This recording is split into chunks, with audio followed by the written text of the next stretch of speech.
Good evening and welcome to Night Colors Bigfoot Radio. You're here with your hostess, Lauren Smith.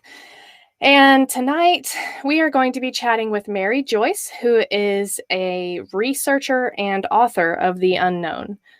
But before we get started, I did want to let you guys know that I am broadcasting through a new system.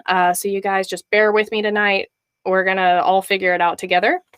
Hopefully it will give you guys better quality than my past system that was just not working out. But before we get into this interview, I would like to ask that you show some love for the hardworking Night Callers team by hitting that thumbs up on whatever platform you're using to listen to the show. And don't forget to subscribe and ring that notification bell. All right, now we're going to go ahead and bring on Mary Joyce. How are you doing tonight, Mary? Fine. Good luck with this new system. It looks really good from here. Yes, thank you. I'm definitely hoping to get some better audio quality, better, less stream lapse, all that stuff that just ruins a good interview because we want to hear what you have to say. Okay, so you are quite the accomplished lady. Your bio is very impressive, and I know that you probably didn't plan to do half of that in your life, but it's really amazing. If you get old enough, you collect a lot of things. A lot of experiences. Well, everything in there is it's very versatile. You went from over here to, you jumped planets to over there to all the things that you've been involved with. It's amazing. I moved into a really interesting part of North Carolina. We have Bigfoot and little people and underground bases and UFOs and a whole lot more. So it's kept my attention really well. Yeah. Well, that's good. So there's so much that you cover. And if you guys will check out her website, the link is in the description below. If you'll check out her website, she covers a lot of different topics. So you've covered your authored works and then your website. You've done a lot of research on various things, ancient civilizations, UFOs, Bigfoot, little people. You just really ran the gambit there. But how did you get started with Bigfoot? The website actually started with UFOs, and then we began to see that there was a lot of Bigfoot sightings in the same area. And I would have made a different name for this website that I have, which is skyshipsovercachers.com. But I didn't know it was going to grow into so many different directions. So it's too late to change it, but we do a lot more things than just UFOs. Definitely.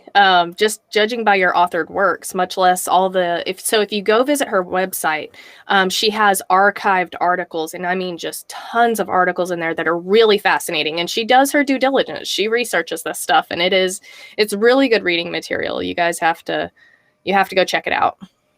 And one thing I want to emphasize in my books and also on the website, I use lots of photos so you don't get bogged down in just gray matter or lots of words. And we live in a very fast-moving world, and people get bored easily. And if you don't have the visuals to go with it, you lose. That's true. That's absolutely true. People have short attention spans. I'm one of them. For sure. Yes, that's true. So your book, Bigfoot Beyond the Footprints, it focuses really on the interactions of people with Bigfoot and also the humanization of Bigfoot. Yes, there's been so many books out, or so many TV shows out, or so many movies that really paint Bigfoot as a monster, something to be afraid of, something to capture, something to shoot and kill and, put a trophy on the wall. Mm-hmm. But the more I learned from people who've had firsthand experiences, there's a real nice human side to the Bigfoot. And that is what I focused on in the book. And it's refreshingly different than all the spooky stuff. I know that I did listen to another interview that you did. And you said that, you said there's researchers and you weren't knocking the researchers at all. You were just saying that it's emphasized that, they're casting tracks and they're hooping and hollering in the woods and they're banging on trees. And there's a more, it was mentioned in the interview that if you go to a remote island and you find an indigenous tribe there, You don't shoot a tribe member to study it and see what they do in their culture. You study the tribe member without harming them.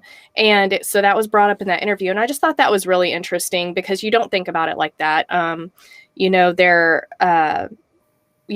argument is some think that they're just an animal. Some think that they are more sentient beings, an almost extinct race of human or, a different species, stuff like that. So what are your thoughts on that? I was very convinced by the research of Dr. Melba Ketchum, and I'm sure you're familiar with it. And she took a lot of heat in the beginning because of her DNA conclusions regarding Bigfoot. And she said that the maternal side, or the mama side, was human, and the daddy side was some unknown primate. And she was really lambasted by the scientific community. But since then, there's been, at least a half dozen that I know of, legitimate doctors and scientists who have concluded that her conclusion was correct. So I refer to the Bigfoot as our distant cousin. Right. I believe that they're a sentient being, or how else would they know to stay away from us, right? Right. That shows great intelligence. That's what I always tell people. I argue that they know that trail cams are there. I always argue that they know when technology is being used. And there's so many that are just like, well, they're just animals. They have no idea. And I'm like, how would they be elusive for this long if they weren't really intelligent? Right. And they can really read people. They can from quite a distance even. And so they're not going to get easily trapped by people who are chasing after them. I agree. I mean, it's, I've done interviews before where we talk about whether to carry a gun in the woods or not, or people who have activity while carrying. Your body language changes when you're carrying a gun. You're more confident. You walk into the woods knowing that you can take out anything that comes at you. Whereas if you walk in without, you're more, I won't say timid, but you're a little bit more wary of your surroundings and. Anyhow, let me jump into cuteness. Is that okay? Yeah, go for it. There's a great gal who you might want to interview sometime, and maybe you have. Her name is Robin McCrae, and she has had Bigfoot on her land since she was a child. So she's really grown up with them.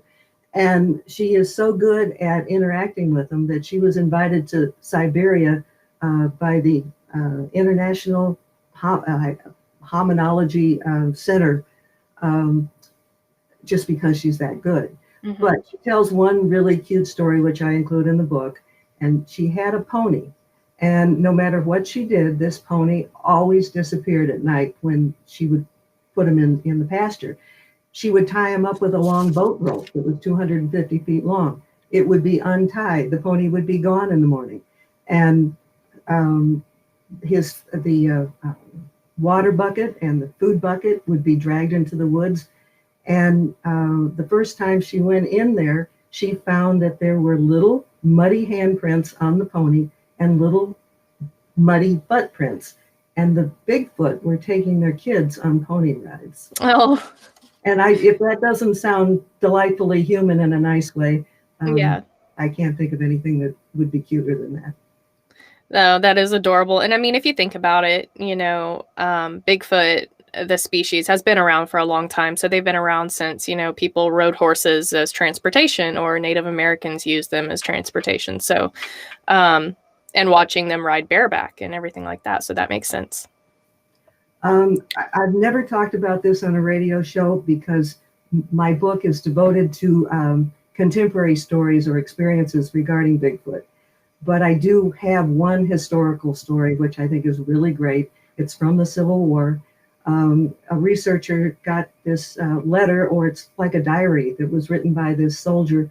And I've put it in the book, the part where he talks about where he nearly died. And the paper is authentic, the ink is authentic, the type of writing from that time period is authentic. So I have every reason to believe that it is absolutely a real story. Well, this man was severely wounded in a battle, injured both legs and his arm. Everybody around him had died, and he was sure he was going to die. And when he opened his eyes, he saw two legs that he said were as big as tree trunks. And this is the short version of this. The long version is really quite neat. Mm-hmm. But the Bigfoot took him to a cave, and a clan of Bigfoot brought him back to good health and set him back on his feet again. And they knew things that you might not expect, like he wasn't mobile. So back in his corner of the cave, it was getting really smelly. And one day the female brought in powder and spread it all over the area that wasn't smelling so great. Mm-hmm. And it was lime. And to this day, people use lime to get rid of bad smells. So that shows a type of intelligence. Mm-hmm. She also chewed, I assume it would be herbs, and packed his wounds. Mm-hmm. They just did a whole lot of things. They helped him get up and learn to walk again. The story's really quite enchanting. So these stories go back at least to the Civil War, Mm-hmm. and they called them forest people, because the word Bigfoot and Sasquatch, those are really recent terms. Right. Especially all over, those started elsewhere, not in the South. I think I've heard an account like that before. And so I know you verified the letter and the account. So that's amazing that you did your due diligence on that. You probably did what I did. I heard this reading of this old letter on probably YouTube. Right. And it took a great deal of tracking to find out who owned the channel and where did that information come from. And I had to do all that before I put it in the book. Right. No, I think that's amazing. You did your due diligence. I believe that was on Dixie Cryptid. And he give him credit. You're right. Yeah, he does a lot of great tales. Some of his, and he says this blatantly, that some of his he does embellish or, are fictional, but he does do some that are real as well. And that's one of the ones that that letter had been given to him, and that one was legit. So, right. So, yeah, anyhow, it's a good story. Oh, it's a very good story. That was one of my favorites. It was very fascinating. They saved his life, and when they eventually let him go and showed him the path back to civilization, they said he had been missing for, I think, months or weeks or months or something like that. He was out at least several weeks. Man, that's just... In a more recent story, here in North Carolina, we had a little boy exactly 2 years ago who was lost for 3 nights and 2 days. Is Casey Hathaway. And he talked about having the company of a bear while he was missing. And, it's cold even in North Carolina in the low country in January. And I did research on this too, and I found out that there had been Bigfoot sightings in the surrounding counties all around that area where he was lost. That gave confirmation. I got information from a bear researcher out, I think, in the University of Montana, who said a bear would never, ever have acted that way, would never have, plus it's hibernation season. And if they did come out of hibernation, they would have been pretty groggy. So it was probably the best word the little boy knew. We're all pretty convinced it was a Bigfoot. But again, it's a Bigfoot doing something kind for people. Right. And so I just want to let everyone know, last week we had Kathy Strain on, and she's a very intelligent woman, very anthropological, that's her mindset. And Mary is also very intelligent, but she's the opposite end of the spectrum. So whereas Kathy was more of a physical flesh and blood scientific aspect, Mary has done her research and gathered her encounters. And her book like I said, it focuses on the interactions of people with Bigfoot and the humanization of Bigfoot. So I really wanted to have Mary on so that we could talk about not necessarily the non-scientific side of Bigfoot, but just the other side that isn't as widely expressed. I wanted you to educate us on all of the things that I feel like people need to know. So people that are just getting into Bigfoot, you get like the super scientific side, and then you have the more human side of Bigfoot, that they have gifts, or they have protective instincts, or, that they have a symbiotic relationship with humans, stuff like that. So I wanted to kind of get the other side, and your book represents all of that in a great a good way. She tells about, it's a storytelling way. It's a storytelling way, but it's, when I listened to that other interview that you did, you talked about, you hit on all the things that people don't think that are attributed to Bigfoot. You hit on, gifting. You hit on them being protective. The Native Americans working in, they respect the Bigfoot and they work in tandem with the Bigfoot, and you hit on all of that. And so I'd just kind of like for you to cover what you think about Bigfoot and their relationship with us. They're very intuitive. They can read us from a distance. And that's why these people that have the TV shows that go tracking them with the camera equipment, they're not even going to get close to them because they know they're coming long before the people think that they would know. Mm-hmm. And so they know how to stay out of our way. But the people, the humans that are gentle, who live closer to the earth, are the ones that are having these wonderful experiences. We had one of the stories I talk about is a sheriff, or he wasn't a sheriff, but he was, we call it a deputy sheriff from Florida. Mm-hmm. And he had to retire early because he had cancer. So he moved here to a remote part of the mountains. He started doing organic farming. And the first time he realized something strange was going on was he heard the rapping of the limb against the tree, which is, very commonly known. And he lived in a house with a porch that was high above a creek. And one day he was out on his porch and he heard sounds of children playing in the creek, and he thought, that can't be right. There are no kids around here. And he went down there and the playing in the water stopped, but he heard this kind of he described it like a growl or some kind of sound that wasn't human.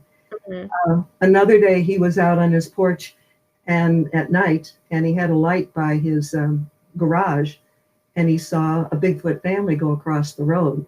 And I found it interesting that he said every time they went across that road, it was always the female first, the male second, and the kids in the rear. And so he lived there with a family of, 2 adults and 2 adolescents. Mm-hmm. What really got neat was the Bigfoot that he named Fred became friendly, and Fred would go down whenever Peter was doing gardening, and they communicated. And the Bigfoot would take some things from the garden, but they never took too much. And Peter knew that they were doing it, and they just had a nice rapport. So that's another nice story, and that's from a man who had a business, with guns. Mm-hmm. And he totally changed, became organic. He became a nature lover, and so it was like the transformation of the man. Right. No, that's really interesting, and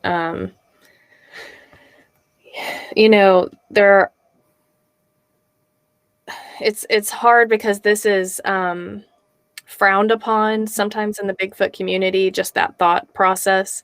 And to me, I think that there are those in the Bigfoot community that are trying to prove that Bigfoot exists. And so they are tasked with being more scientific, more, straight and conservative. And, we can't think about all that other stuff because we are trying to find evidence to prove that they exist. But I think that there are so many who are living in a situation or have had an experience like those in your book, where they've had good interactions with these creatures, and, good things have happened. And I think that there's another side to the entire topic that needs to be discussed with an open mind, because, this topic, whenever you say you believe in Bigfoot or you had an experience, there's so many, you can't go to the general public and tell people that. You'll be scoffed at. And when you come to the Bigfoot community, usually you're welcomed with open arms. But what about those who have had experiences like those in your book that are not of the normal sighting, that are more, weird or off the normal encounter stories? Well, I can give you a hope. I can give you a hopeful sign. I went to a conference that was down in Georgia, and Robin McCrae, the one that I told you about with the little pony story, she spoke. Now, you had all of those people who were into let's find them and shoot them and hang them and get the, all the evidence. And they were very open to her. So maybe there is, at least in some circles, a mellowing and a blending of both aspects. Yeah, I mean, like I always say, nobody has the corner market on Bigfoot. Nobody knows exactly what they are, what they do, and what they're capable of. So I think just, keeping an open mind will help a lot more people in their research. Because if you go into any scientific investigation and you think that it is this and you have that tunnel vision, you could be missing a lot of important things. I'm not saying jump through portals and try to find them or anything like that. I'm just saying have an open mind and don't shut down so hard when somebody tells you something that isn't in your wheelhouse, Sounds like you've run into a lot more door slammers than I have. It's prevalent in the community, and I understand it, because if you are not extremely scientific based, flesh and blood, data collection, evidence, you are not a real researcher and you're scoffed at. Right. And it's very frustrating because there are so many that have had alternate experiences. They've had telepathy, which, it's called mind speak, which I have a good friend that it drives her absolutely insane that they call it mind speak, because it's very redundant. It has a name already. It's telepathy. There's already a name in the human language for that. I don't know why they've done that. I really don't. But that's I know. The community, that's the word they use. Yes. There are those that have experienced that and are completely sane, and they just had this weird experience. They've experienced infrasound. They've experienced gifting. And I don't like that we automatically push those people away when they're trying to share an encounter, because we need to study all the facets of this topic in order to learn what this is and what it's capable of. And we can't do that if we're discounting half of the evidence that's coming to us via encounter stories. Right. So it sounds like you're going to be the one that's going to blend it. Well, I am going to do my best through my show to at least hopefully give some people pause to just listen to witnesses in the entirety, because if they are brave enough to share that encounter with you, despite the more crazy aspects, just give them the respect of listening, Maybe this is a good time to tell you a story that starts out really bad and ends up really wonderful. Yes, I love your hopeful stories. Oh, all right, so we'll go with this one. And this one is the most involved story that I have in the book. There's lots of photos and it's very involved, but I'll try to give you the essence of it. This woman lived in a little valley up at the top of the mountain. And so to get there, you take like a mile road that's single lane, follows a creek between two ridges. When you get to the end of the road, it opens up to this small valley with two houses, a barn, and a pond. The people that lived on the land had lived very happily there. They sometimes felt like something was in the woods, but they were never troubled by it. One day, somebody was out there with a jackhammer trying to repair the dam. So they were damming up the creek to create the pond. The jackhammer went right through the bedrock, supposedly, and all the water went down into this hole. After that, they had nothing but trouble from the Bigfoot. Mm-hmm. In hindsight, we all figured out that they had flooded their cave that they lived in, and they were pissed. And right. They started breaking into the people's vehicles. And each time they did something, they would up it. So first it was the vehicles, and then they broke into the little house. And again, I have pictures of the handprints all over the door and interesting things. For example, before the people decided they were going to move out, the woman had put in a load of laundry in the dryer. And when they came back, there were Bigfoot prints all over the dryer. They were trying to figure out what this whirling thing was. It was intriguing them. From the little house, they then went to the big house. The woman became so afraid. She had 3 children, older children, and she got a bodyguard who carried a gun.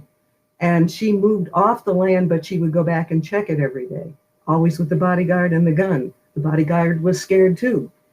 Um, to get down to the essence of it, when they finally figured out that they had disturbed the cave where the Bigfoot lived, they actually went down to the dried up pond and started talking to the air, that they didn't mean to do that they were so sorry. So the story ends up that there was a piece of burlap that had been shaped kind of like a basket with old shiny things in it put in front of the door. And they didn't have problems after that. Mm-hmm. And I haven't really done a good follow-up on it, but the Bigfoot bodyguard now has made peace with the Bigfoot, and he communicates with him on his land, which is a couple mountain ridges away. Mm-hmm. So we went from one extreme to the other. But they had the children of the Bigfoot in the big house, and they were drawing on the wall. I've got pictures of that. They invaded the bathroom, squeezed the toothpaste all over the place, tore the toilet up, and everybody was thrilled that they didn't know what the toilet was for. So they did do quite a bit of destruction before peace was made. I always think about that if they are part ape, as some people believe, that we're very lucky they throw rocks and not poo, because a Sasquatch-sized poo might take you out. And actually, I was surprised at the size of it. There's a museum, you probably know about it, in North Georgia. Oh, I'm going to forget the name of it, but it's near Blue Ridge in North Georgia. And they had Bigfoot poo, and it was about 2 feet long. And I'm going, that's really, really, really big. I mean, probably most of the things we think are logs are actually not. I'll be I had Doug Highcheck on, and he had talked about an experience where one had demolished a home, and they went into the bathroom and they broke the sink and the mirror. They pulled the cabinets off the walls. I mean, they demolished this house. And on the show that I listened to that you were on before, you had mentioned that Bigfoot don't attack for no reason. They don't throw rocks for no reason. They don't growl or bluff charge for no reason. They're usually trying to get you away from that area. So they're not gonna. I know there are stories out there of Bigfoot attacking and of these creatures just being like a grizzly bear.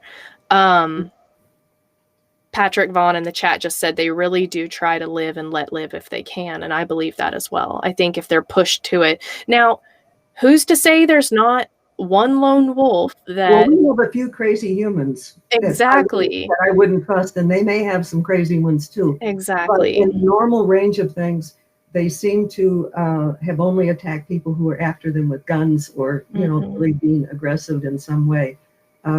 They certainly could hit us with a rock, and that's not what people experience. Yeah, there are some bad accounts out there.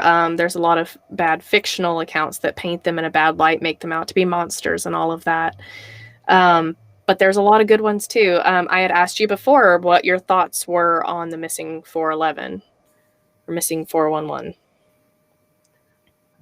You mean as far as the Bigfoot being responsible for that? Mm-hmm. I personally don't think that they are. I would be more inclined to believe that evil aliens were doing that than I would think Bigfoot. Right.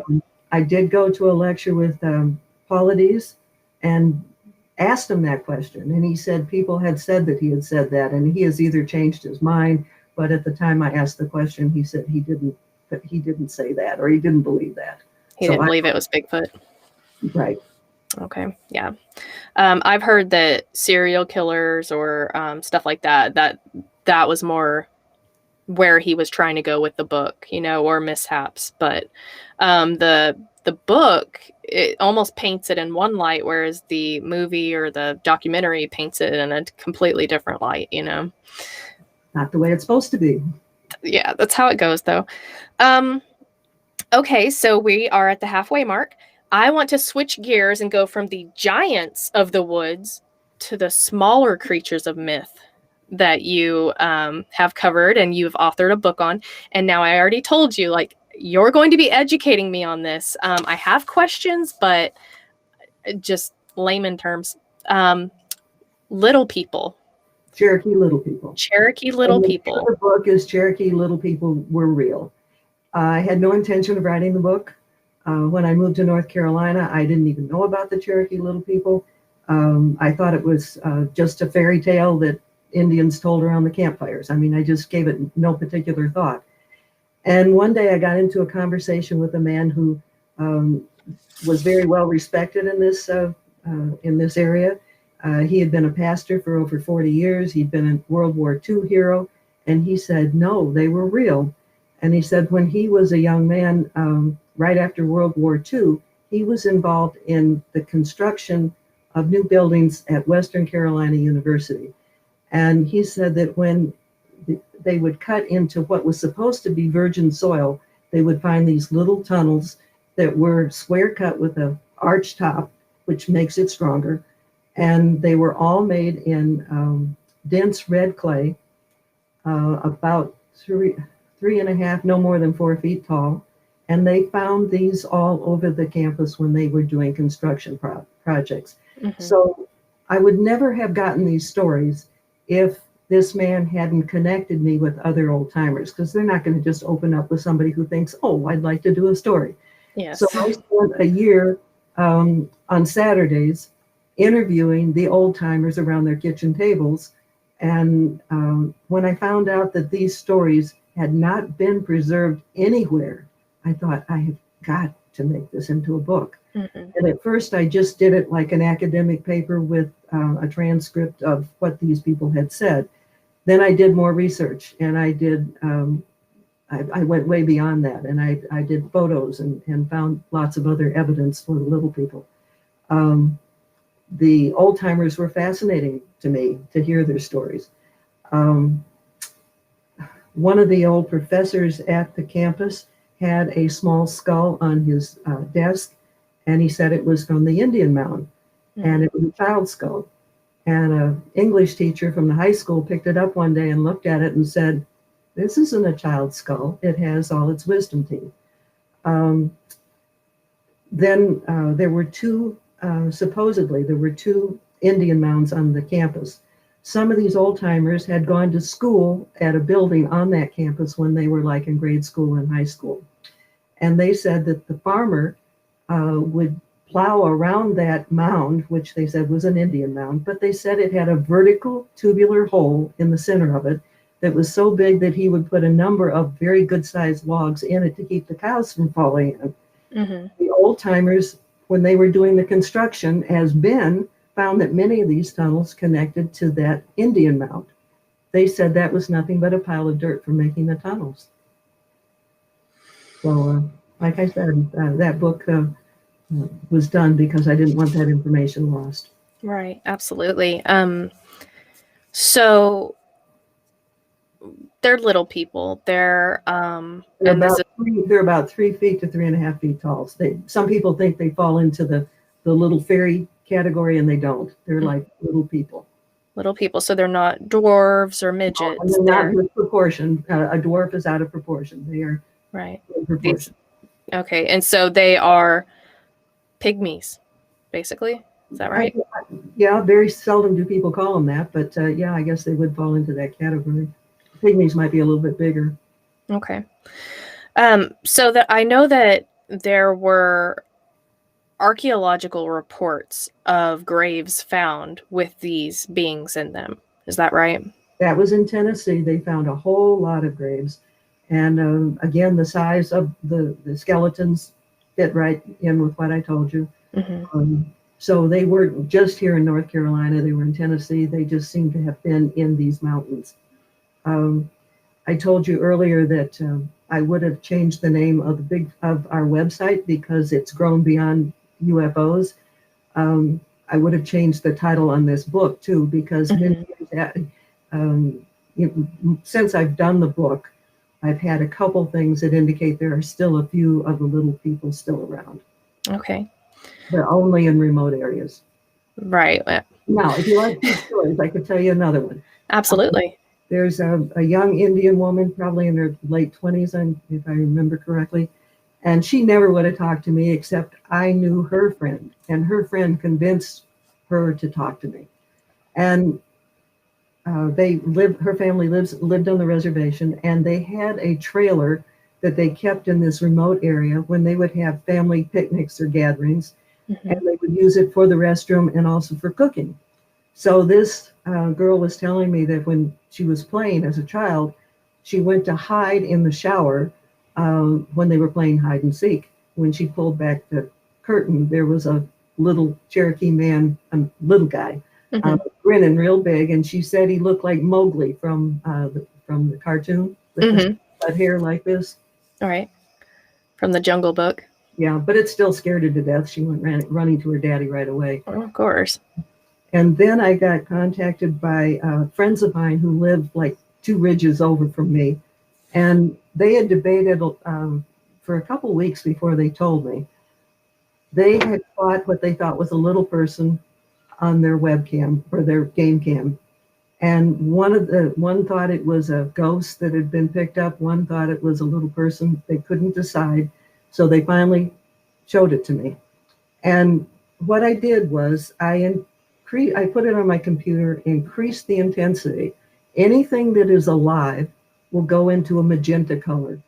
If it's a ghost, it'll stay white. And so I found an authenticated ghost picture where a ghost is crawling on its hands and knees and playing with a child, a living child.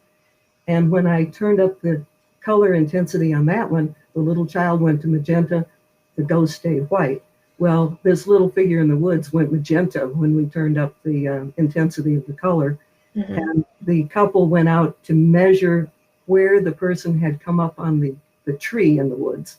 And it fell into that category again, about, 3.5 feet tall. We concluded that we got a kind of a blurry, but an image of a Bigfoot. Not a Bigfoot, a little person. A little person. Yeah. So, I mean, if they were still around, of course, they would be elusive. It would be easier for them to be elusive. It would. It's almost more believable that they would be around than a Bigfoot because the sheer size difference, and it's easier to hide underground than in the forest. So, whenever we say little people, your version is the Cherokee little people, which is a species of people that are just small Native American looking people. So other people, when they say little people, they're like mischievous. They're like the Fae is what a lot of people think of them as. Well, there's a little bit of that with it too. Some of the old time Indian people, I don't think the newer ones do it so much. They would put food out for the little people. And if the food somehow didn't get put out there as expected, they would have stones thrown on their roof. It was like a reminder, hey, we're here, we're here. We're hungry. I've heard stories like that. The worst story I ever heard about a little person was when I went out to the Pine Ridge Indian Reservation out in South Dakota. And they have little people and Bigfoot out there also. And this young woman, she was probably again in her late 20s, about 30. And her grandfather was a medicine man or a shaman. Her older brother was, and she seemed to be very, very intuitive. But anyhow, one day, she and some of her cousins took their grandmother out to the creek to go fishing. So they set the grandmother up in the tree or up in the chair, and they went off to swim further down. And they saw something bubble down into the water. And when they were getting out later, they saw little footprints going up from the creek. At a later date, I think it was her brother was there with some of his buddies, and they discovered this little cave that was just off of this same creek. And they went in it and they found what you would call miniature bows and arrows and quivers and a drum, I think. And they took it back, and they were showing their grandfather, and the grandfather said, you need to take that back. Don't ever bother their stuff. For a couple of days, people's chickens and stuff were being killed because people were upset that their stuff had been bothered. Right. Even at that, I'm kind of sympathetic because they're not very big, and how are they going to keep big people from staying away from them? So yeah, that was a reaction to their place being invaded. Right. Right. No, that makes sense. That makes sense for the most part to why all the stories that you do hear about little people biting, that they'll bite your toes off, or that they'll break in, and I've heard a couple stories of the people waking up and they just have little bite marks all over them or something like that. But usually, um, there's construction going on around, or the land is being demolished, or a house was built right there. I don't know. I I don't don't know. know either. But I the worst story I've ever heard is they killed some chickens. So go figure. There you go. So something you said, I'm going to quote you. Oh dear. Because we have found fields of bones of these of small little creatures like this, and they were not children's bones. And at the same time that these fields of bones were found for these little beings, it was this around the same time as we were finding the giants' bones. Both of these things ended up going to the Smithsonian. I know things disappear forever in the Smithsonian. In fact, the collection at the university, which they didn't put on public display, but they had a forensic storage area, and I learned about it through some of the students who had graduated from the anthropology department. And they said there was 2 giant skeletons in that forensic storage area. They had 6 toes. That's also where they had the little skeleton, the little person skeleton. And one of the students told me when I happened to meet her at a coffee shop, I just ran into her and we started the conversation. And she said they had shipped all that to the Smithsonian. And I thought, oh my God, we'll never see that stuff again. No, that's just so sad. I don't know why they have to be that way.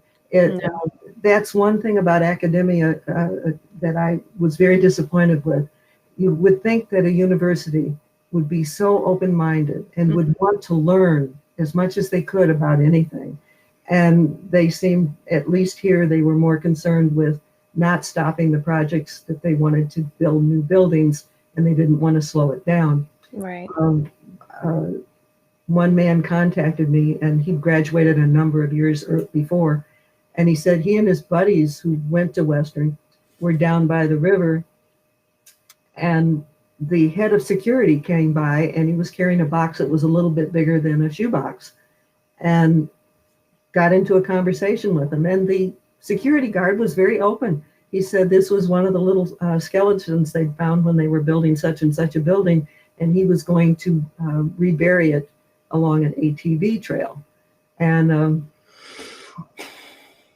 that's so frustrating. It's very frustrating. And there are still, behind a really heavy support wall, there are at least 3 of these little people tunnels that still exist. If they had put in like a glass viewing screen where you could still see the tunnels, they could have used that as the basis for starting up a really good archaeology department. Absolutely. That's the first thing that came to my mind, but no, all they could think about was building more buildings.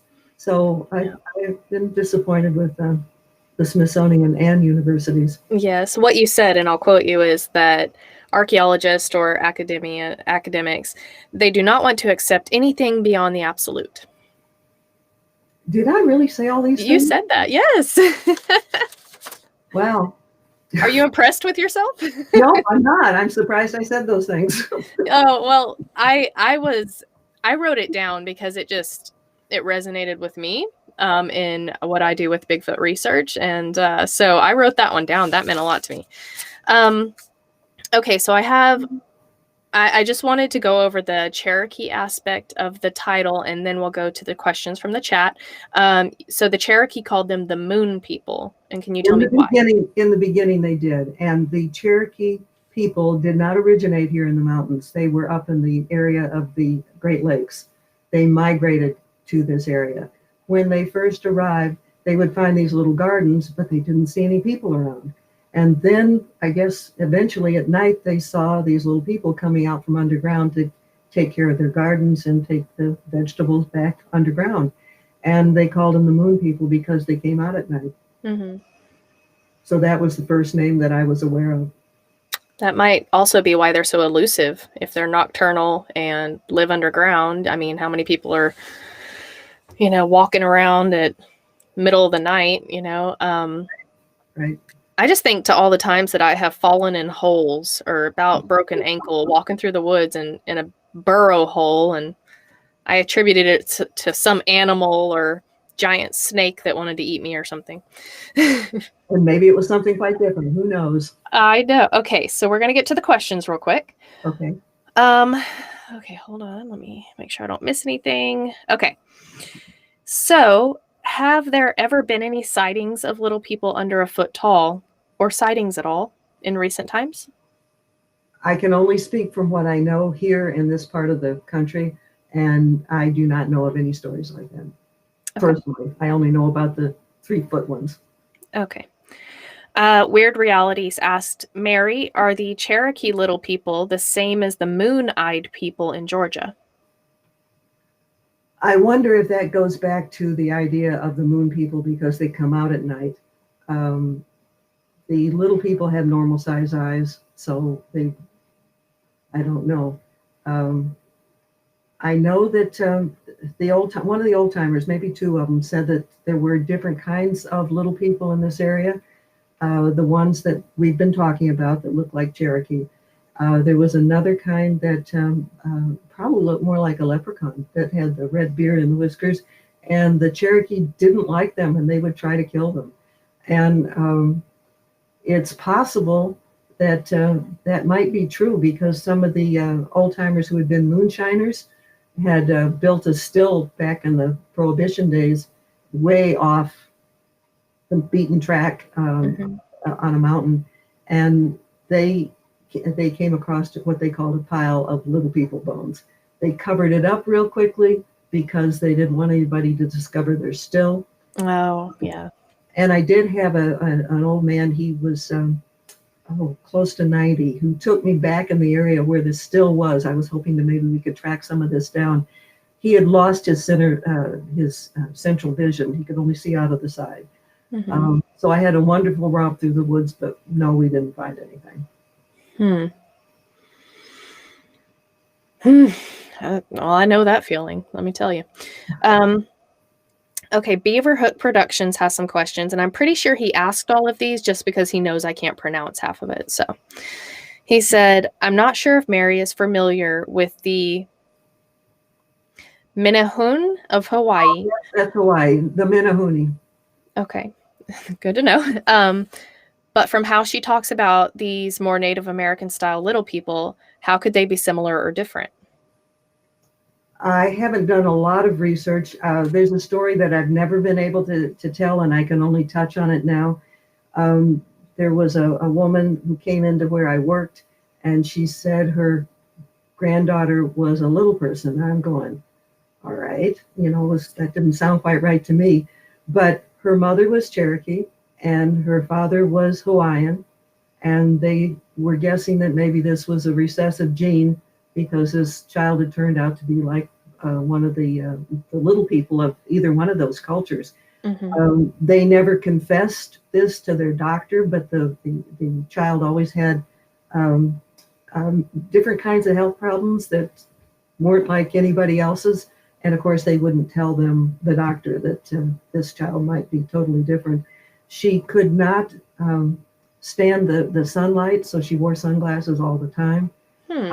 So if indeed they are used to living underground, maybe the sun is hard on their eyes. Right. Would always be wearing sunglasses. And she had the shape of a Cherokee woman, but again, she was the size of a child. That is fascinating. I wish I could really write the whole story up. But the family wants the privacy, so I've said about as much as I can say. Well, I appreciate that, and that is fascinating to me. That has never been said to anybody's radio show. I don't know why I said it now, but hey, I appreciate it. Sneak peek right here, exclusive.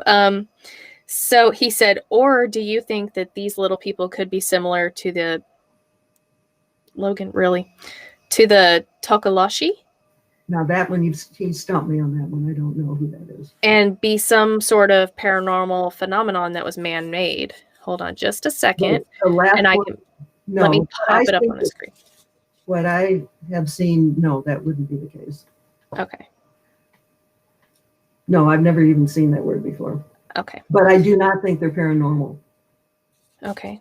All right. So you don't think that they're any kind of mystical, anything like that? No, these are real flesh and, they leave footprints. They're real living, breathing creatures. Okay.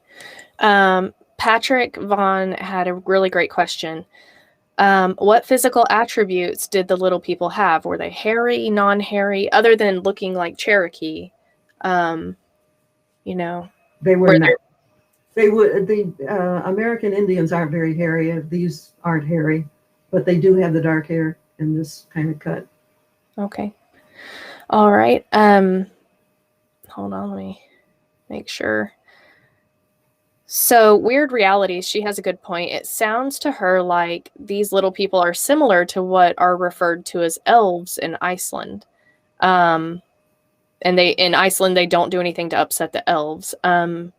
Do you think that some of the stories we have like that of the Fae might have actually come from those who did interact with the little people way back when?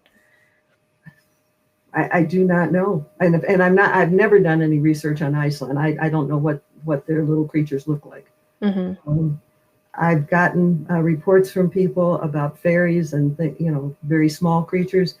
I haven't done a story on that simply because I can't get enough concrete stuff to put it out there where somebody's really going to at least consider it. Mm-hmm. So I'm not an expert on that at all. Right. That's another point that Patrick, I was thinking that same thing. Why don't we find any tracks? I can give you a good reason. There was another place in eastern Tennessee where there are still little people living on the land. And I was there in the summertime. It was kind of dry, and they don't weigh very much. So if you don't have mud, if you don't have something really soft, they barely leave a footprint. And we did see some that were very faint, that was kind of in like sand, like gravel type, but they were really faint. If you hadn't had other reasons to believe that they'd been there, you wouldn't have paid any attention to them. The Bigfoot leave great footprints because they have a lot of weight to pound it down, and we've gotten a lot of footprints. And I do want to say that, like, one of the stories I have in the book, or is it on the website? It's one of the two. And there is a cave that's way, way up high, and you would have to have mountain gear to get up there. Mm-hmm. And the Bigfoot live in the cave up there. And then they come down through the trees, they cross this gravel road, and they go down to where there's an apple tree and where there's a pond. We've got many footprints along there. So that's kind of evidence that your hard-nosed people might appreciate, because there's the cave, there's the footprints, mm-hmm. there's the apple tree. We all know they love apples. Mm-hmm. And we did have one lady coming home late at night on this gravel road, and she saw this, 700-800 pound creature go across the road right where we always find the footprints. So wow. There is that kind of evidence that the hard-nosed people would have to appreciate. Right. I know, going back to the Bigfoot again, I know that you had mentioned that Robin, when she went to Russia, she actually worked with Igor Burtsev. Yeah. And I know a lot of people respect him and respect his works. And so she actually was brought over by him. Is that correct? That's correct. And so they went over there, or she went over there, and there was a contest, and a bunch of Irishmen, and I can't remember the name of the group, but they made a bet that they would pay such and such on the pound to anybody who could find proof of the Yeti or of the Bigfoot. Mm-hmm. And so Igor decided he'd take them up on it. They had a number of media people there, researchers, and he invited Robin to be there. And they found, very convincing evidence. But that started with a bunch of Irishmen wanting to have a bet. Mm-hmm. But it ended up producing evidence and photos. So Igor, he probably put that in his book. I'm not sure. I haven't read that. And I have that whole cave story in my book. Okay.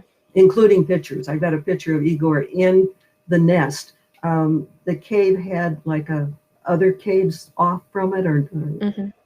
And one was a birthing cave where the females would go to give birth. And so there's a picture of him in the birthing nest. Not sure you could pay me to get in that. I just no. Well, I share that. I'm not terrible. I'm not all that brave. One of the guys who's lived here in the mountains forever, took me to. I've seen 3 of the caves on his land where the Bigfoot hang out, and we went up to the top of this ridge, gravel road, single lane, and then we had to walk about a half mile into the woods. He had a machete so that he would cut a path so we could get there. And when we first started walking into the woods, we heard this bird sound that sounded too big and too different to be a bird. And then off in the direction that we were going, there was an answer with the same kind of sound, and then everything went silent. And we concluded that one Bigfoot was warning the other ones out ahead that Yes. stupid humans were on the way. We also found 2 giant footprints in the same area, again giving proof to what we were hearing, and what we were seeing was real. And the biggest cave was 8 feet across and 5 feet high. I have a picture of it in the book. I could not see to the back of it and was not brave enough to go in there. So how's that for a chicken researcher? I can't say that I would walk into a dark cave. There's something to be said for some kind of self-preservation, you know. I mean, but some people go charging right in, you know. I mean,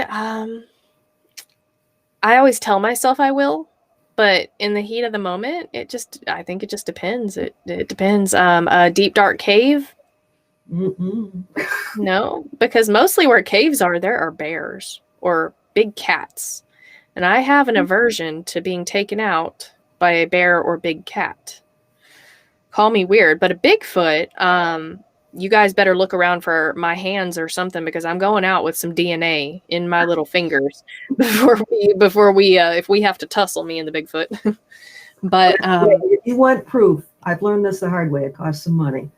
If you want proof that you've got a Bigfoot, you have to get something that has the what do you call it? The nuclear DNA, because the father side of the paternal side is in the nuclear DNA. Okay. It's easy to get, like a hair strand. The strand of hair will have the maternal in it. You have to have that little thing at the root of it to get nuclear. Without that, you can't prove it's a Bigfoot. Okay, so I need to pluck his eyebrows, is what you're telling me. And keep the root. You need the whole thing. All right, I'll keep that in mind. I will add tweezers to my Bigfoot researcher field kit. Okay, I have one last question for you, and I thank you so much for coming on tonight. Back to the little people, what do you think happened to them? I sometimes wonder if they had trouble surviving because of health reasons. I'm basing it on that story I told you about the little girl, because she died at a very young age. I think she was still in her teens when she died, and they never could figure out why. And so I think there's a weakness perhaps that they can't deal with our germs. Before we had homeschooling like we do this year or last year, she would have to be homeschooled most of the time because she would get everything that the kids had. That's one possible answer. I don't know. I really do not know. That's my only working theory. I mean, when I just think about it, a disease is a good way to go, because when white man brought the disease over, it killed a lot of the Native Americans. But also, to me, just development, loss of land, loss of habitat. Oh, yeah, right. And I think part of the reason that the Bigfoot really hang out low in this area is because it's populated very much. Out in the West, the Bigfoot are more free to roam, and but the ones here, my God, their territory's just been destroyed. Yeah, I think that's why there might be more sightings now. Besides the fact that people know how to look for them now, that they might actually be real thanks to Finding Bigfoot and shows like that. I think that loss of habitat, there's just less places for them to go. And then also, the missing 411, if it did happen to be Bigfoot, or if there were more aggressive encounters, well, there's just not a lot, there's less places for them to go, and there's more opportunity for humans to stumble upon their family, or they're taking away from their food source. That would probably piss me off. I'm not going to lie. If somebody tries to come in and take my Oreos, I'm going to get very upset with them. Now, do you live in southern Arkansas? Is that what I've heard you say? I live in Oklahoma. Oh, okay. Yeah. Okay. A lot of Cherokees out there too. Yes, Supposedly, some of the little people went with the Cherokee out there. Really? On the Trail of Tears? Right. Or, okay. So if you might do some research there, there's little people out in South Dakota. There might very well still be little people close to where you live. It's interesting. Definitely worth looking into. All right. Well, I thank you so much for coming on tonight. You are a very fascinating and diverse person. I have enjoyed this interview so much. And your new technology worked. It worked. It worked. So I thank you for being my guinea pig tonight. And I appreciate it. And best of luck with everything you do. I'll have to do a story on you sometime.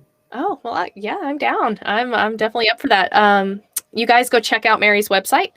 And she has, I'm not kidding you guys, she has archives of articles on her website that you guys can go look into more of what we talked about tonight, but also more on ancient civilizations. I listened to another show that Mary did on that, and it is really fascinating. Like she said, she has the pictures and everything for you to look at, to compare. And there was one that she was doing that you can actually see from Google Earth, through the Google Earth website. I've been encouraging everybody to use Google Earth as a detective tool. It is amazing what you can find.